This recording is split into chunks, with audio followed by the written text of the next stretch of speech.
Welcome to Resilience and Resolve with Lance Drury. Hey everybody, welcome into an all-new episode of Resilience and Resolve with attorney Lance Drury. I'm your host, Mike Leon.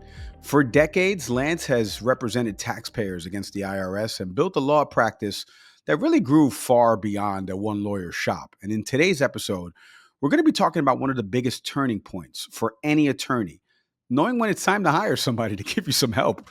Going from that solo practice to leading a team, it's not easy, but it's often the only way to keep serving clients at a high level. Lance knows all about it. He's just going to help us break that down in just a second. Lance, it's so good to see you as always. Why don't you take us back?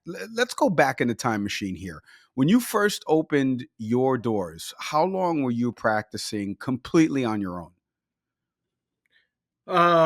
That's a good question. I opened up my own office about 1998. And I don't know that I hired a legal assistant right away, but I did. And, so it might have been a year or two after I was in business for myself. But it's great to be here, Mike. Great to see you. Great to meet you. And, it's really hard to say when that was because I was going back and forth with a legal assistant and would try to do it on my own sometimes. Anytime you start a response with 19, yes, it's probably a while back, right, Lance? So let me ask you, what was a sign, if you can remember, what was a sign that told you, hey, you know what? I got to hire somebody. I need to bring in somebody to help me here. Well, I can tell you two different signs. The first time was I'd had a lot of bad luck with legal assistants. And so I thought I'm going to do this on my own. Well, it was not uncommon for me back in the late 90s to pick up the phone, talk to somebody on the phone while I'm shuffling papers and while I'm trying to use the copying machine at the same time. And so I was just overwhelmed and I knew I had to get somebody in there. And so I finally did, and I brought this lady in, and this was the second time. And I think she was just a glorified receptionist. She had a great resume, and when she came late for the initial interview on a Saturday when I wanted to interview her, she was 15 minutes late, which should have been a red flag for me. But I hired her anyway, and she couldn't do anything.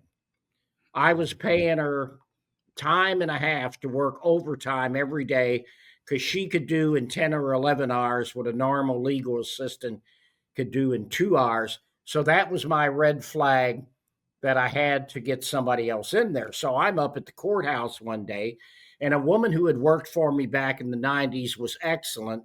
She talked about she probably was going to leave the prosecutor's office. And I thought, oh, this is my chance because she was just excellent. She's still with me. She's getting ready to retire in the spring. But, I thought about it and I told her I'd call her and on a Friday and we do it. Well, about 4 o'clock in the morning, I'm freaking out. You got to understand now my overhead every month is $250,000 or less. Back then it wasn't that big. It's just me and I've got like a tenth of the cases I have now. And so at 4 in the morning, I texted her and said, I just can't do this today. So I almost lost her because of that. And now when I hire people, it's not that big a deal. I'm dealing in a lot more money, but you just understand. It's a different mindset to be an entrepreneur. There's a lot of risk, and most lawyers don't want to do that. You have to think of yourself as a business person. So that's what I've done.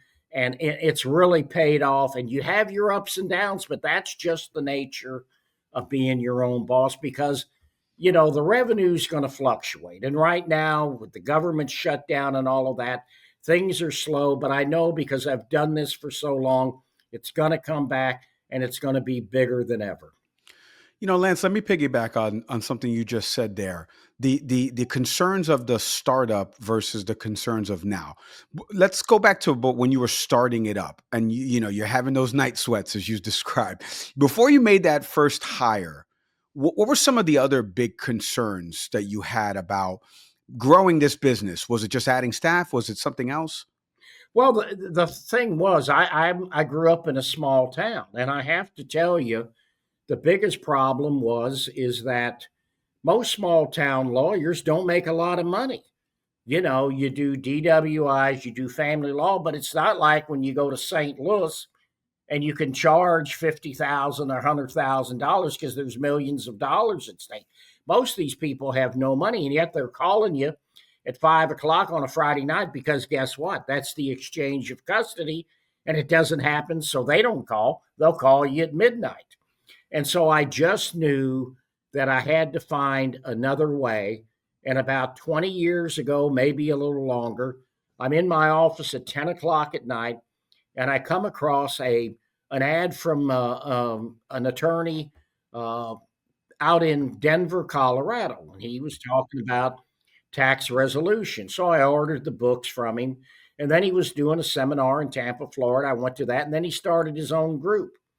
And so I was with him for a while, but I was kind of limited because I couldn't go into St. Louis. And after I learned enough marketing, I went in the office one day and I told my 3 legal assistants, I said, we're going to be in St. Louis within 30 days and we're going on the radio.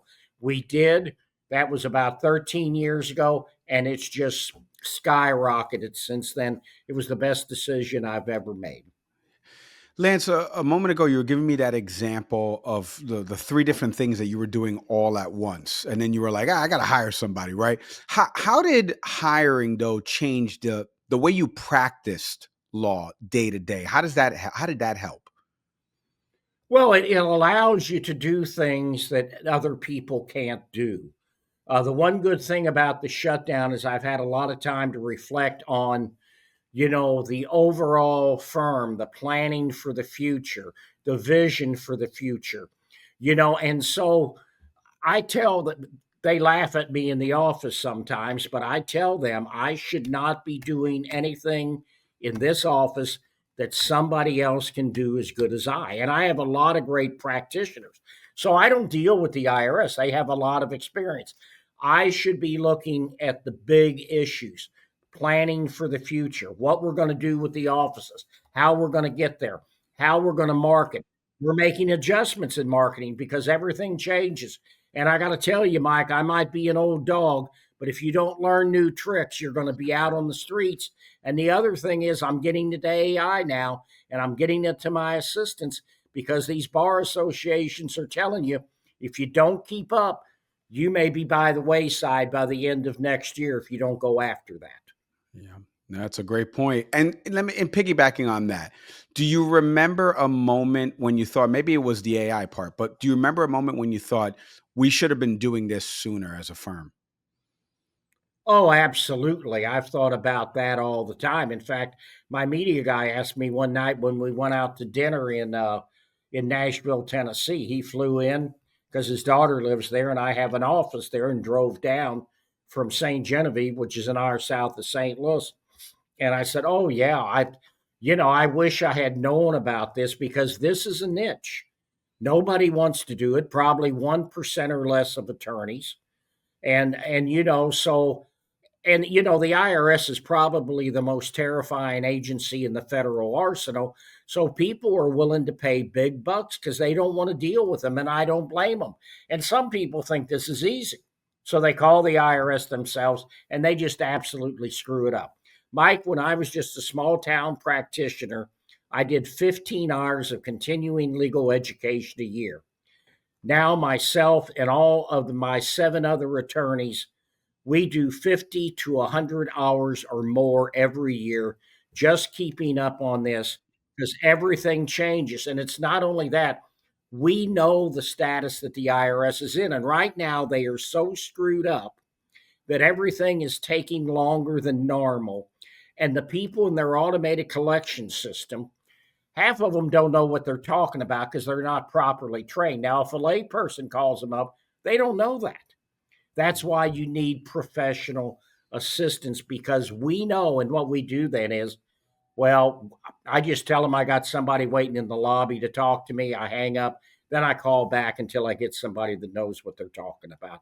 But I really don't talk to the IRS hardly at all anymore because I've got other people that can do that. I've got other things that I need to do, and setting the vision for the future is with that. I'm involved in succession planning now. I know you find that hard to believe, Mike, because I'm only 72 years old and I hope to be working 10 more years, but I got to prepare for that because some of my legal assistants, at my age, you never know what's going to happen tomorrow.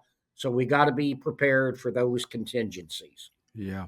No, very well said. And Lance, it funnels into my follow up because there's a difference, and maybe you can kind of explain the difference on your perspective between hiring to, let's say, relieve areas of pressure versus hiring to grow the firm strategically. Can you kind of explain the differences and where you've wandered in either direction? Well, yeah, I think at the outset, I just hired to get somebody in there to relieve the pressure on me. And that's not always the wisest choice in the world. But you got to learn from your mistakes. And one of those, and I had a leadership class at the beginning of last year for like 16 weeks from January through April. And if I come away with nothing else, it was to hire remotely. And so I have no adversity anymore to hiring remotely. I hired a headhunter in Texas who could get, and I got 3 people for the price of 2 because I hired the brother of one. They're all excellent. They all work remotely. Amir works day and night and weekends, and it was well worth the price. And they were very reasonable. And they have a lot more experience than I could get here. So that's growing the firm strategically as well as they can work remotely. And Amir in San Antonio, he's opened the Houston, Texas office, which has now been open since before the end of October. And we're starting to go down there, but it's going to be a virtual office. That's the way of the future because the brick and mortars just cost you an arm and a leg and overhead, but we will go in. I go to St. Louis almost every Saturday just to meet people in person, but I bring all the work back to St. Genevieve. Yeah. So Lance, yeah, you got to do your hiring from a strategic view. And when you start out, you got to remember, I really didn't have any marketing background in terms of that. So a lot of it was trial and error. And that's why a lot of attorneys don't want to have to worry about that. But then they're limiting themselves in their growth. And that's fine if that's what you want to do. But I didn't want to do that. I wanted to help as many people as possible. And that means I've got to give up some of the grunt work, which doesn't bother me, to do what I consider the fun stuff, which is the marketing, which is growing the firm, which is doing a lot of the high dollar initial consults. And that's what I like about what we're doing now because we have over 1,000 clients now at any one time. The day's going to come when we're going to have 2,000, 3,000 clients at any one time. Lance, it's a phenomenal story. And as we wrap on this episode, for the lawyer out there right now, they're listening to you. They're still solo in their practice. What should they ask themselves before they make this leap of trying to grow their practice?